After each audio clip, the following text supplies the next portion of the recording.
Welcome to Season 2 of Little Warriors.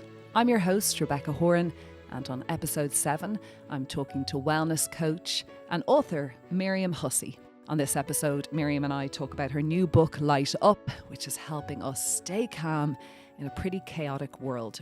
Miriam tells us her story and how she got to a very mindful place in her life.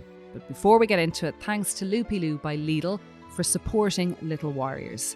I never miss an opportunity to get into Lidl to stock up for so many bits for my kids, especially because my youngest is still in their Loopy Loo nappies and they've got the Loopy Loo biodegradable water wipes and the pants right up to size 7 as well. And do make sure to keep an eye on the Lidl Plus app for regular offers on the Loopy Loo range.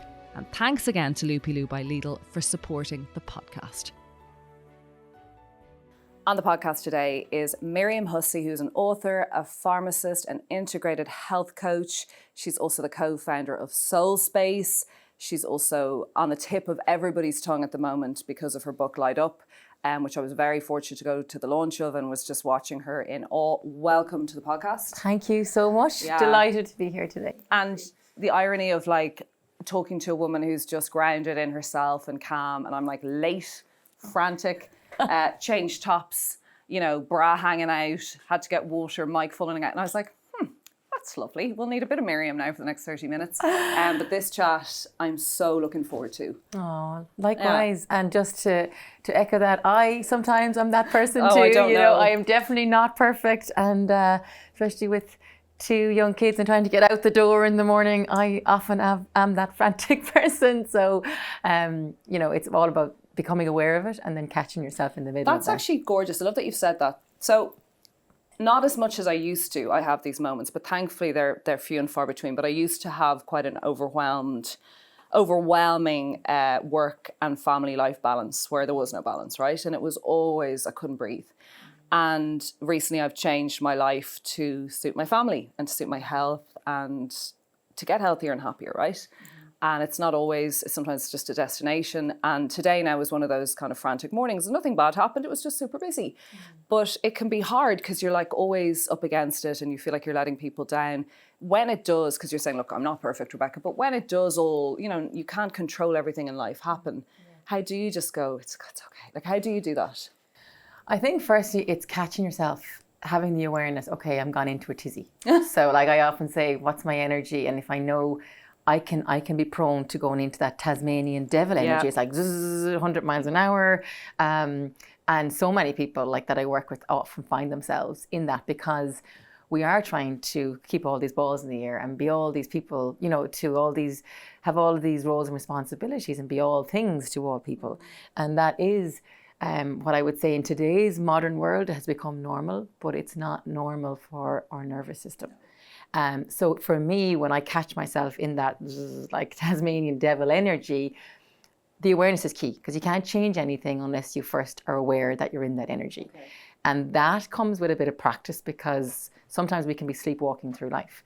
And unless we pause, reflect, and give ourselves time and space to analyze and kind of go inwards and see, well, what is going on in my life? What is nourishing me and what's not nourishing me? Then we can kind of say, well, what are the triggers that are causing me to get in this spinny energy or this frantic energy? And maybe that's just you're taking on too much. You're saying yes to everybody, saying no to yourself. Or even if it is just, okay, getting the kids out in the morning. For me, one of the things I had to pause and just say, okay, why is this so stressful? And I had to firstly go, okay, I'm not organized enough. So it's simple as get more organized, have their clothes ready the night before, maybe have the lunch boxes out, etc. The practical things. Yeah. And then it was looking at my internal story and my narrative. So what's the fear? Fear of being late. What's that? What's that bringing up? But judgment, be looked at, not being good enough, not being a good mom. Yes, you're erratic or whatever. So we have to just pause and say, well, what's the story I'm running in my head? What's the energy that I am casting out into the house? And is it nourishing or not? Because we're all casting energy. Love that casting out into the house. Because even coming in here now is frantic and now we're all getting calmer. But you're right. If you're waking up late or you're not, I love when I'm organised. And if I'm not, things do feel off kilter. And you're correct. You're kind of giving that energy to your partner if you have one, your children, even your neighbours. It's just, they're picking up on that. Like what's the energy you're shedding or casting? And then for me, it's kind of going, okay, just stop, take a few deep breaths, reset and say, like, stop sweating the small stuff. If you're going to be a few minutes late, like, what about it? You know, so I have to try and surrender and let go of the need to control and be perfect. I think it comes down to that, surrendering. Oh, it is. It's all about wanting to impress and improve, but I also think, I remember saying to my mum once, so he ruined my day. Somebody ruined, and it was always work based. And instead of caring, really, the kids were struggling because they weren't being picked up. It was always work. And she goes, well, no one else can ruin your day. And it's that simple kind of story of only you can ruin your day. And you were super obliging about the fact I was like, I'm running late parking, getting in here. But not everyone is as willing to accept flaws or, you know, even delay. And I think often that can be what causes people to get frantic within a marriage, within society. It's actually just the feel of failure. You were understanding, not everyone would be. They'd reprimand you, or it would be stressful or drama. And I think that's what causes all of this kind of like frenetic energy, you know? And it's an internal reaction to an external situation. Yeah. So that's why, you know, even in the book, the first chapter, I talk about stress and how we react or respond to stress. And we all can react and respond in different ways. And the essence is, you know, yes, there's going to be triggers. Yes, the external world will be challenging. People will do things, you know, things are going to get your back up. You can't control that. But what you absolutely can control always is how you react and respond. And that's where having that awareness piece is key, to catch yourself before you rush off and like strike the whip at yourself or somebody else, or kind of blow off the handle. So it's catching yourself, pausing, taking 5 deep breaths and just going in. Come out of the head, because the head is ego, fear, you know, and it's defensiveness. I want to be right, da da da da da. But if you just kind of come out of the head, that fear-based, frantic anger, resentment energy, and drop into the heart. And the gateway to the heart is just pausing and taking a few breaths. And I literally just like uncross your feet, stamp your 2 feet on the floor. That kind of grounds you. Yeah. And then you just pause, take a deep breath. And the essence of taking a deep breath is you now send a signal to your nervous system that you're not in stress, you're not in threat. Because if you're in threat, if there's a bear running at you, you're going to be in the red zone of the nervous system, which is fight, flight, you know, run away from the bear or fight the bear. Glucose, that's why you crave sugar. Cortisol. That's why you want the coffee. Yeah, exactly. So if you can just stop, pause, and take a few deep breaths, you're now breathing, because when you're in that stress state, you're breathing very rapidly from the top of the lungs, and it's very quick. So by pausing, stopping, and taking a breath, you signal to the nervous system, the bear is gone. I'm now safe. Yeah. Because if I wasn't safe, I wouldn't be able to pause, let my belly rise and let it fall. Then you get into the heart. And then you can kind of go, okay, can I have compassion here for myself or the other? Can I have forgiveness? Can I come back into a space of love? What would love do? Yeah. And then we tend to react from a more centered, grounded space, rather from an ego, frantic anger space from the head. Does that make sense? Absolutely. But then I'm thinking of the people who live off that. So I have the ability now, from discipline, training, learning, you know, wonderful people like you on this earth who guide us, because I would have been someone who had panic attacks and struggled really a lot. And I have to practice that. I also have to, like, you know, when you say don't sweat the small stuff, I also have to stop myself and go, Rebecca, come on. But there are people I know and I love who live off being unregulated or high energy or stressful energy or negative intrusive thoughts, right? They live off that. And I often wonder if this is an answer or not. Are you kind of born, or is it traumas from youth, or is it just your upbringing that brings you on that journey? And yes, you can change, but it takes a lot. Like, are some people just kind of... Yes. So firstly, we can become totally addicted to the hormones of stress. So that's why, you know, if you have no stress, everything's fine. What do? Pick up the phone. Find something I haven't replied to. Find an email I haven't responded to. That's interesting. You know, we become addicted to the hormones. Like feeding it. Yes, because we need to be distracted. No, we need to be wanted or distracted? Distracted. Okay. Because, well, they can be It, both. yeah. So obviously wanted that goes into a fawn response, which is people pleasing. Yeah. So you want to be wanted, you want to be seen, you want to be approved of, you want to be accepted. That's actually a stress response. Yeah. So that's why you pick up the phone and you see all the things that you want to do or be seen. And then, but you also are addicted to the distraction, because why? The distraction pulls you away the real from your truth. 100%. from your heart. And often we don't want to hear the truth of what our soul is asking us to do 100%. because it will call us to make changes. Oh, 100%. I love that. And we don't want to go outside the comfort zone. We don't want to sit in that. Like, it's like when you meditate and your thoughts are kind of, they're leaving you and you're having a calm. But like anytime, if you're someone, like when people say, I hate being on my own, I love being on my own. But does being on my own mean reading a book or listening to a podcast or scrolling? No, because being on your own should really be being on your own. And you're correct. It's like, I got to face all those I call them enemies. sticky emotions. Okay. I call them really, they're sticky emotions. They're the emotions that we want to flee from, the emotions we don't want to sit into because they're uncomfortable. Yes. And they're that kind of like... They're kind of grimy. Grimy, yes. But the reality is... Why are they so uncomfortable? Because they unearth things in us. They're the emotions of maybe not feeling good enough or that kind of fear or worry, or like really I find the root of so much of this, and especially in women, is we don't feel worthy enough. Yeah. We don't feel good enough. And that's one of the big things in the book, is how one of the pillars of how to light up your soul is we have to release ourselves from the not enoughness syndrome, I call it, because that drives, or if that's our core belief or our wound, that drives our emotions, that then emotions drives our thoughts, and the thoughts drive our actions and behaviours. And then that keeps us either locked in the distraction or the self-sabotaging behaviours where we're punishing ourselves. Making bad decisions. Staying in the wrong relationship, overeating, overdrinking, overworking, whatever it is to try and just keep those emotions pushed down. That's interesting. Because we don't want to feel them. Okay, so the bad decisions isn't really like I'm going to destroy my life or blow it up. It's actually like, well, I just don't have to face the... Yeah, we try and numb out. We try and... There's a void within, and then we try and often push it down. It's like filling it with cake or something, or... I always say you have to face it to feel it to heal it. Okay. Because otherwise it's like, imagine like if there's a parasite in your body and it has found a residency within your home. So that's the emotion. It's sitting there somewhere. It's stewing there. Wow. But... Oh my God, think about that. All of us, think about that. Negative thoughts or... bad energy or all of that stuff is a parasite in your home. So even though you're not talking about it maybe every day to your husband or talking about it with a therapist, it is there and it's eating away. Wow, that's so interesting. Yeah. That's so true too. So if we don't face that and draw that out and bring it up and out, and that's the hard part, because it's like, oh, I don't want to. But think of it as it has a home within you. So it's just going to get bigger and stronger and more powerful.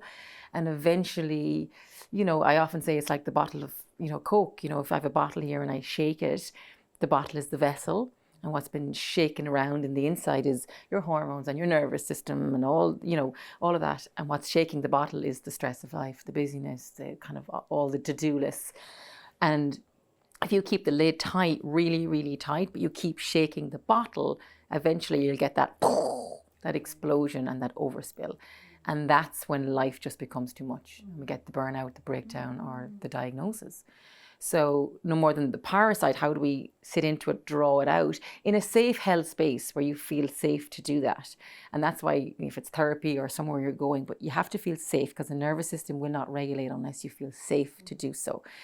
But how do we open the bottle and unscrew the lid? So it's just going... and we're letting those emotions up and out. We're not keeping them locked and chained and like they're building more power and resentment. We're just going daily through little practices that we're meeting those emotions. And the key is with compassion and not judgment. So we're meeting that with compassion. We're meeting that with kindness to self, like you would a loved one when they're in a bad place. You go over and you give them a hug. You don't ram wine down their throat or ram chocolate, but we do it to ourselves. Yeah. So it's developing a more loving, harmonious relationship with yourself through the act of compassion and also forgiveness. So forgiveness is the biggest thing, and that's one of the pillars I have in the book of how we build mental fitness of the mind. So we have to be able to surrender and release the things that are blocking and clogging the mind. And often if we're not able to forgive ourselves for something, we're holding on to something, that's just keeping that charred energy there, because who's the only one holding on to that anger is yourself. And that's like feeling the parasite again. Because no one's thinking about you as much as thinking about yourself, right? No, absolutely. Everyone's so caught up in their own life. Oh, we're all self-absorbed. I mean, people might talk about you, which isn't nice, but they're not really all day thinking about you. Do you have intrusive thoughts even now? I mean, how do you, I know that you you practice yoga. You're so gorgeous in your teachings on soul space. Jerry is also wonderful, your book. But do you have intrusive thoughts or far less? Well, absolutely, because I'm human. So we all do. Nobody has it all together. Nobody is perfect, but definitely what I have is my ability to catch myself much quicker. So one time ago, that would have left me reeling for a week or a month. Now I'm able to catch myself and come out of it quite quicker if I do have those intrusive thoughts. But the thoughts that would be intrusive for me would be, like I was speaking about earlier, those kind of self-doubt ones, and that, am I good enough, or am I doing enough?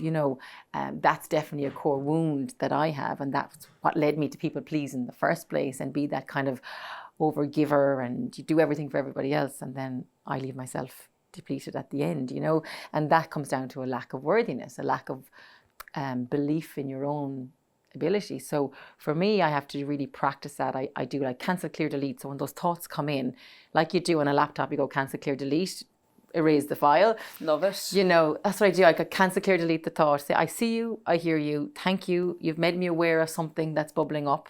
You've made me aware of something maybe that often what I find, I get into those intrusive thoughts will come if I'm tired or if I've done too much, or if I'm gone off kilter. So it's actually a red flag. Just be from that, can't it? Like dehydration, no sleep all week, someone's been a bit pissy with you, and it brings you back to that place, and you have to bring yourself. I find it really interesting there where you were saying, boundaries and people pleasing and, self-worth. So one of the most gorgeous parts, I mean, the book launch was you and Georgie sat there and spoke, and I could have sat and listened to you all night, but there was a really lovely piece about how the book took you a while to write. Yes. Okay. So, I mean, I wouldn't have known that if I went to a shop and picked up Light Up, because I would have just picked it up for Miriam's teachings. But Miriam was speaking about how she had, signed a deal. It was all go. Everyone was all excited. And you had to write a letter to say, hold on to your knickers, I can't do this. And I thought that was just because we're all like, yes, I'll do it. Like even with something I'd committed to today, like we're all like, yes, yes, yes. And it's sometimes not, we can't. And you said no. And I just I started crying. I was like, just love that she did that. Because you got here, you wrote the book, right? I know. It can happen. It doesn't Sometimes you just get rerouted. It's like your sat nav. Sometimes you just you go a different route, but you'll get there in the end if you're meant to. That's, if it's a divine calling or if it's part of your purpose, you will get there. So I signed the contract, always wanted to write a book, huge dream of mine. Signed the contract, when you're excited about something, like, yes. Then I had my second child. And I was just like, and Eli? Bethany and Eli, yeah. Gorgeous names. And I was just like, I can't do this. How the hell? I cannot. Do you know what I mean? And I really wanted to be there with the kids and be present with them. And Bethany was only a few months old, and I was feeding and co-sleeping. You know what I mean? And no sleep and all that goes with it. And I remember just saying, I cannot be the dentist with the rotten teeth. Yeah. I cannot be, I can't be telling everybody people. Read my book, but I'm having an absolute breakdown in my family. Do you know what I mean? I said, this is not authentic. This will not be real. It'll be forced. It'll be from my head. It'll be doing it out of fear to meet a deadline rather than love because I'm passionate about my message. And I also just had an inner knowingness, Rebecca, that it would be far deeper and richer having gone through that lived experience. Oh yeah. That then I could share that. Yeah. And I just had a trust that it would be okay. If it was meant to come around, it would come around. So I wrote a letter to my editor and I just said, I was actually in Enniskerry in Powerscourt. I'll never forget, I was sitting there looking out in the lobby and I was looking out at the beautiful view. I remember writing it, and then when I remember hitting send, it was just like... Because you're like loss of earnings, right? And I know we can't get obsessed with that, but it's money. Yeah, let's be honest, you work for yourself, so does Jerry. Yeah. It's money, it's your children, it's fear, it's reputation, it's ego, it's all of the things. It's all well and good going, I wrote the letter and I thought maybe they'll come back. It's really sad. That's your dream, to write that book. Yeah, well, 100%. It was so hard to do. And even saying that, people are like, yes, but actually it was so really visceral as well. I could really feel it in and it was really a hard thing to do.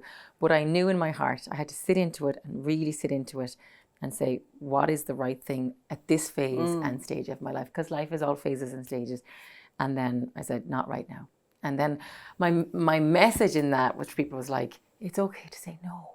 It's okay if it's not serving you, if it's not nourishing you, if it's going to cause more stress, strain and struggle, well, then we have to unclip the harness sometimes and say, okay, not right now. And they were good with it. Like you were talking about Teresa, they were good with it. You have a book. Can I ask you, is it 6 years you were saying between? No, how many years that it took? To write the book? From that letter to now, sorry. So I saw 2022. Okay, so no, 3 years, 3.5 years. No, so not 6 years. Yeah. Very dramatic. Would it have been a different book? Totally. Yeah. Seriously. So say you just did it. You forced yourself, you got help in, minders, you set yourself up, you wrote the book. We know that you know all this wonderful stuff. You have it in you. You're incredible, the practices. But would it have been different? I 100% think it would, because it wouldn't have had the heart. It wouldn't have had my story. Yeah. It wouldn't have had kind of, like people would say to me, Miriam, throughout the book, it's very much your tone is through it. There's strength, but it's very soft. There's softness through it. I speak from my heart. I share my own vulnerabilities in it. If I hadn't gone through that, I don't think it would have had that, because it would have been more sciencey probably. It would have probably been more theory based, maybe pharmacy based, rather than having. Now it has obviously the science to just back it up, but it's not overly sciencey. But it also has more of the heart and the soul piece. And if 2 kids you're raising, that changes you. Completely changes it from 1 to 2, and totally. It would have been called Turn the Lights Off. It would have been like the most different book. Totally. You know what I mean? Yeah. No, it would. We've, not all of us, but many of us have hit burnout, overwhelm. Marriages ended or failed, relationships, really hard times with illness, loss of children. We've had all of these struggles in life. You had a rock bottom, and I guess I wouldn't have known that much about it until you and Georgie spoke and then the book. What was your rock bottom? Because so many of us, particularly because this is parenting, have really hard rock bottoms and really struggle with those. Yeah, well, I think in life we're all going to hit rock bottoms at different, again, phases and stages. And for me, when I had my children, like even though it's the most amazing and most incredible time, I was just so exhausted. You know, I was really depleted. Wasn't getting sleep, and I just had I had like the moment of just feeling utterly broken, you know, and in the book I talk about that and share that. And again, obviously the issue is never the issue, so that's why I would always say, like, people would often come to me and say the issue is the weight, or you know, the food, or the sleepless nights, or whatever it is. Yes, they're an issue, but they're often the symptom of the issue. And if we go a little bit deeper and kind of lift the lid and look in, what is the root that's driving that symptom?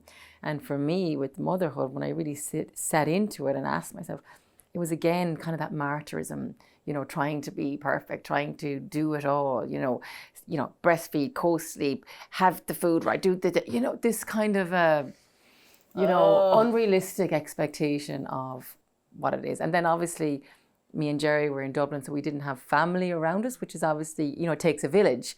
And then Eli was born during COVID, so there was no village.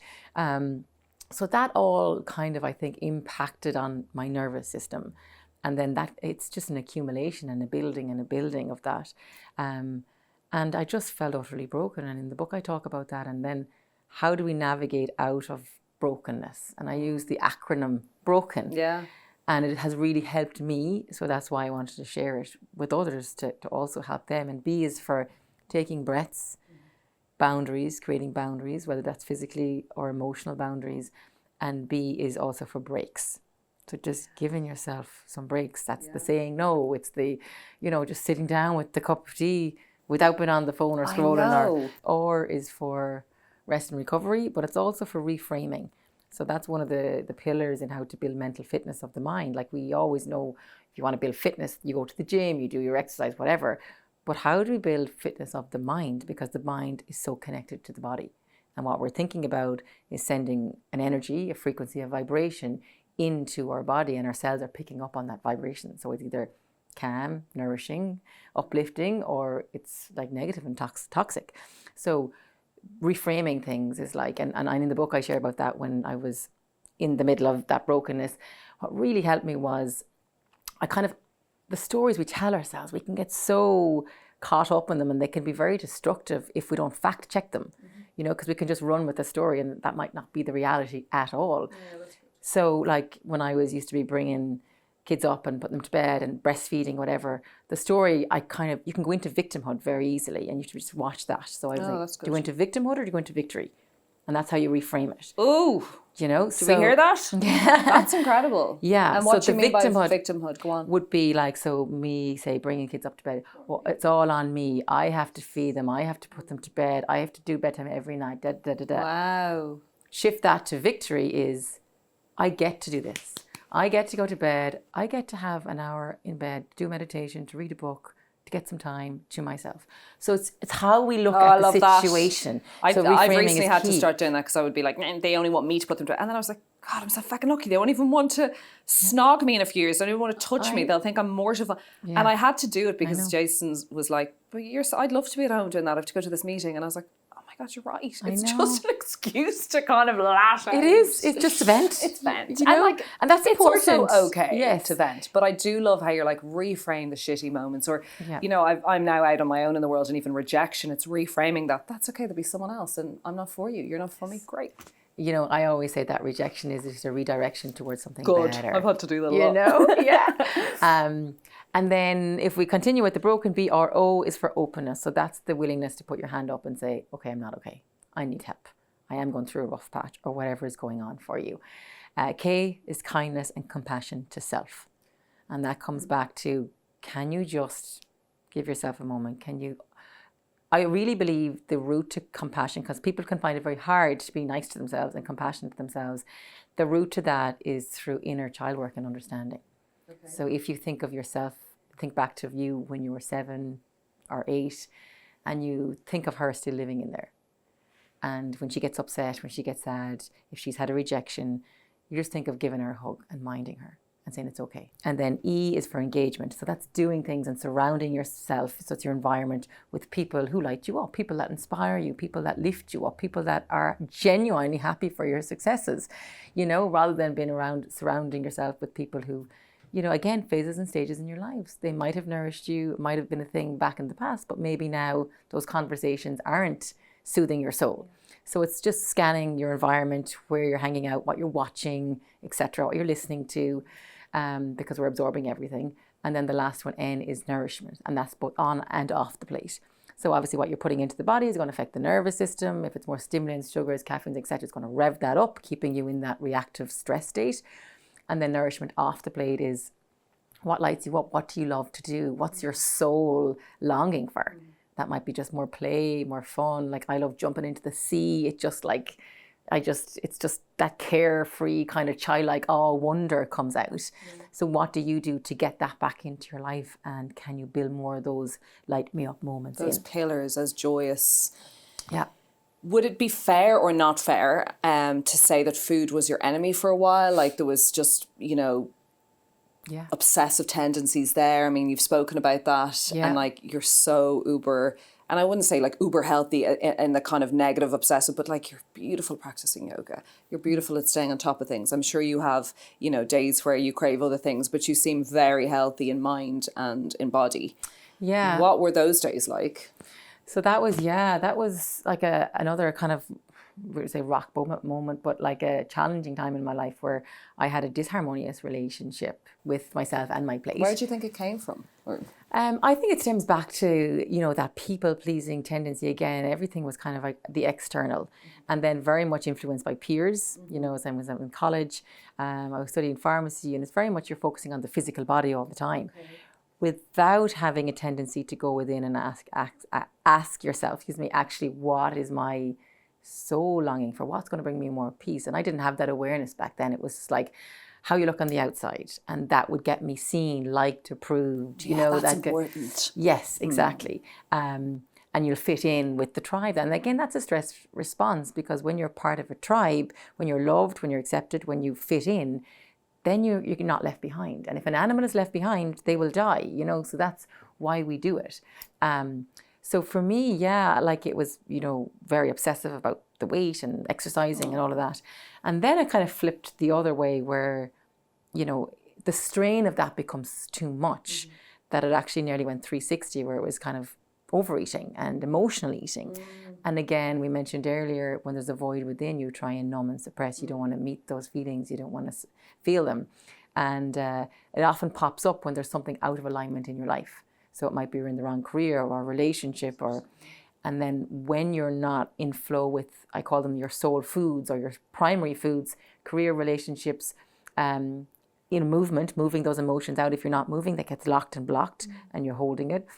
And spirituality, and that's anything that allows you to connect to the soul, listen to the heart. If you're not in line with those 4 pillars, it's like the tires on your car, it's like they're punctured. So it doesn't matter what good food you're putting in or what diesel you're putting in. If your tires are blown out, you're not going to get far down the road. So if any of those tires are deflated and you're not putting air in that's going to nourish them, well, then what happens is you get this void within. And then that's where the external symptoms manifest in your lifestyle behaviors and actions. So for me, it was the food, because that just was what I was familiar with. Other people, it can be what's destructive, And for me, so it was really, but I'm so grateful for it. I'm so grateful for the journey, because it made me stop. It made me go within. It made me excavate, become a detective of my soul, and made me do the work as to say, well, pull out that thread and have a look, get curious. Why is that showing up? Rather than suppressing it and keep running from it. And there's a lot of women mums in this country with disordered eating still, and they're raising, daughters and sons, and eating what's left over on that plate, and then snacking later, not eating, not nourishing themselves, because they're always on the to-do list, ticker tape.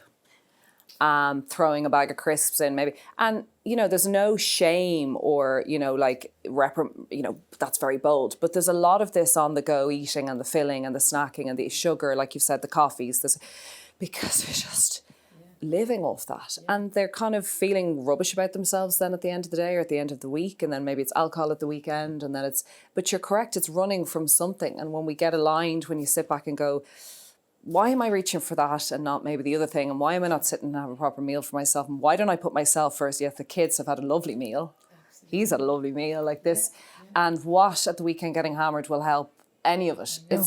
It's really hard. It is. And then it's like the cycle, like as I mentioned in the book, it's like you get triggered. So there's something that has caused you to kind of get stressed. So then you reach for, just say, for example, it's the sugar or the food or whatever. And then you have that, and then it's like suppress.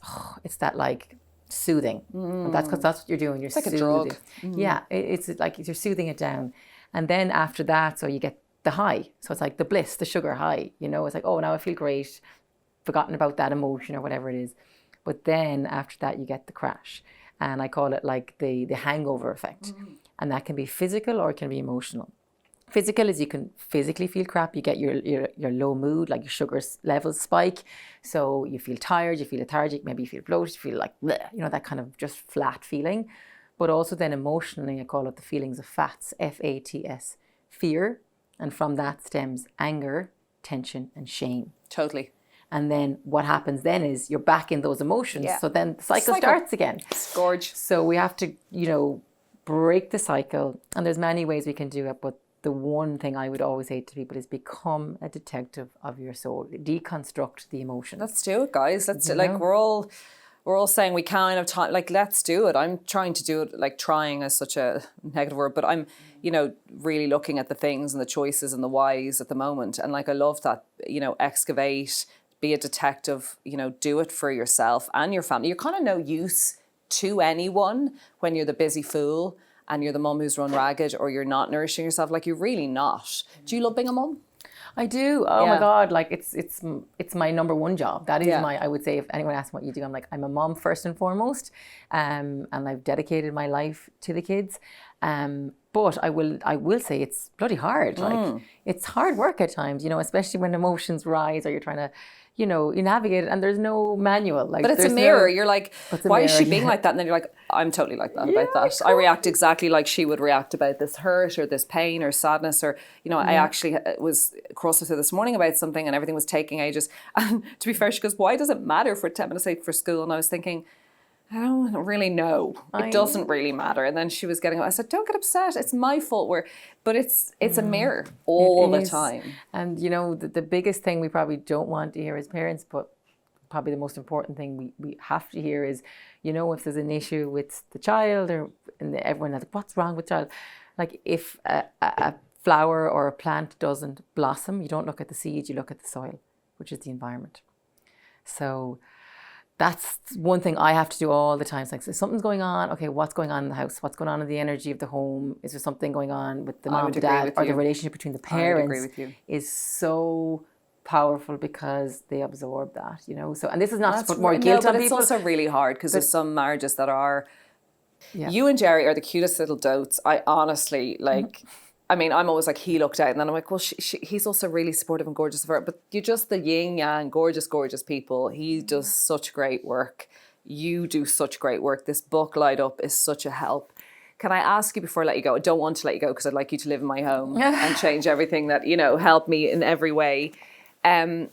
Georgie asked you at the top of the interview for the launch of your book about your park bench or your bench moment where things were really not fab. And this was pre-Jerry, was it? Oh, yes. Yeah, at the start of the book. Yes. Because people have to read the book. Yeah. But what were the things that had fallen apart in your life? Because I look at you now and it just shows that we can all, it doesn't matter if you're 35, 40, 58, we can all change our lives and nourish our souls and get better. And we can do it. Everyone's always like, oh, it's too late. Or it's never too late. I mean, I only recently quit my big, lovely corporate job to change my life. And in every way we can change our lives. But what were the things that were going wrong for you that people can kind of be inspired by?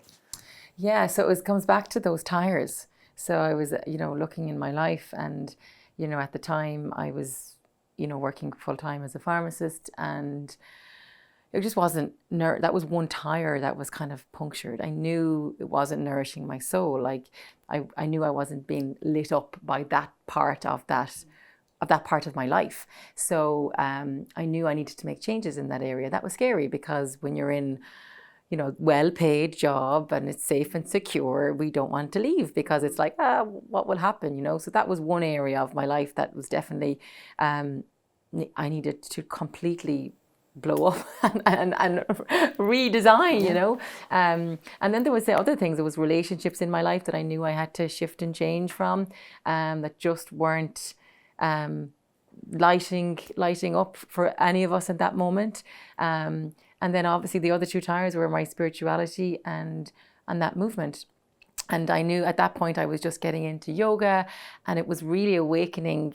To say in yoga, you call it the Kundalini energy, which is that like life force energy. And that was beginning to awaken in me. And that's the power and the strength and the courage. And I knew that was awakening in me. And I just knew my life would never be the same again, because I knew my career would change. I knew my relationships would change. I knew my environment would change. I knew my whole life would be different from this point on. And it was scary, like really scary, because when you have to make changes, it's scary. But I knew sitting there was just this kind of now is the time. You're very brave. Yeah, my husband would tell me I'm very brave all the time, and it's something I find difficult to say myself. I am brave.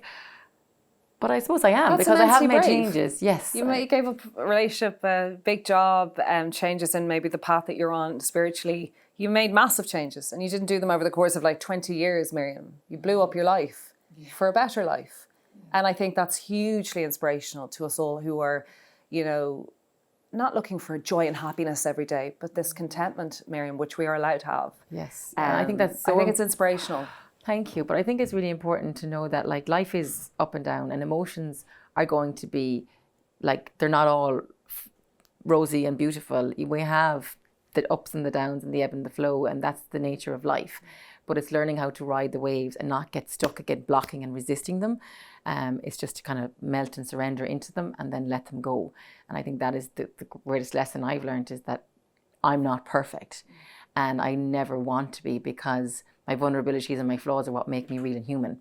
And it's what makes me connect with people. You're grateful for all the hardest. 100%. Yeah. I wouldn't change it. Yeah. I wouldn't change it, because it gives you the depth and wisdom to open deeper into your soul, and allows you then to follow that path rather than being a sheep and then following what everybody else's path is, then that leads to internal tug of war and lack of ease, which is dis-ease. Yeah. Miriam Hussey, author, co-founder of Soul Space, pharmacist, coach in health and wellness, and author of Light Up, which is out. It's everywhere. Everybody is talking about it at the moment, not because it's some woo-woo, heebie-jeebie, like it's such a useful book because like you said, it has all the science, but then it actually has all the heart. Thank you so much for coming on the pod. Thank you so much for having me. So happy. Thank you so much. Thank you.